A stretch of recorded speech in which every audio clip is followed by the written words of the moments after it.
Artist pays homage to murdered Colombia rights activists. The names of the dead are filling Colombia's storied Bolivar Plaza. One by one, renowned artist Doris Salcedo led volunteers June 10, Monday in creating a public art display in the nation's capital in homage to dozens of human rights leaders killed in the aftermath of Colombia's peace agreement signed in late 2016. Participants smashed rectangles of glass and then used the shards to etch the names of 165 leading activists killed in the South American nation. Glass, like light, is fragile, said Salcedo, whose sculptures and public art exhibits focusing on mourning and loss have been displayed around the world. Once frozen, it cannot be mended. You cannot return it to its original state. Community leaders are being harassed, threatened and slain in alarming numbers as Colombia implements the peace agreement with leftist guerrillas to end Latin America's longest-running conflict. Prosecutors and human rights groups contend as many as 500 activists have been killed since the start of 2016.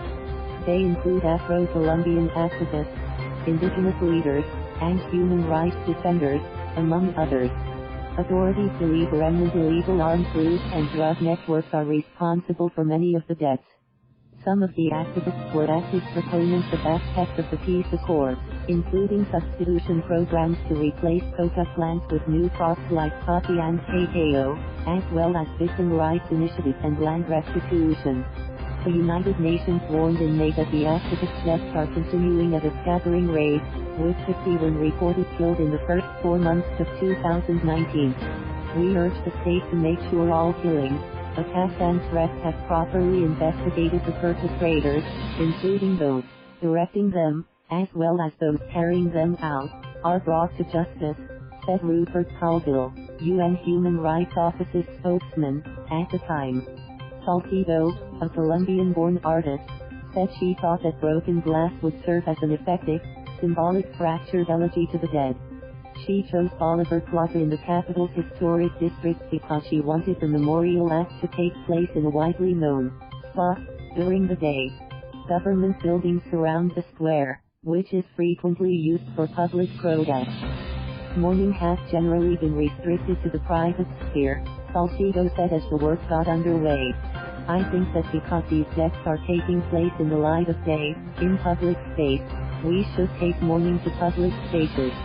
Salcedo has become one of the most prominent voices in Colombia helping the nation heal through art as it implements the peace accord. Last year, she debuted Fragments, a simple floral tile created with melted rifles. The minimalist but evocative piece is one of 3 monuments that rebels and government officials agreed to build with over 7,000 surrendered weapons. In the past, Salcedo has also done giant public art displays in homage to topics like the 1985 siege of Colombia's Palace of Justice where leftist rebels held over 300 people hostage, including high-ranking judges.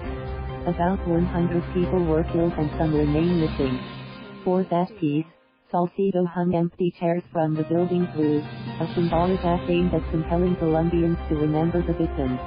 The volunteers for the latest piece, including social leaders who traveled from around the country to participate, worked through intermittent rain showers Monday. Arjona Marin, who leads the women's initiative, said breaking the glass to form the names was a fitting tribute for a painful loss. It is a symbol of what it means for me, and for many of us, to lose a human being as valuable as a leader, she said, weeping. And I lost many, many people. Salcedo said she hopes the work will force Colombians to ask questions. If we don't bring these people to the center of Colombia's political reality, these murders will continue, she said. Thank you for watching. Please subscribe.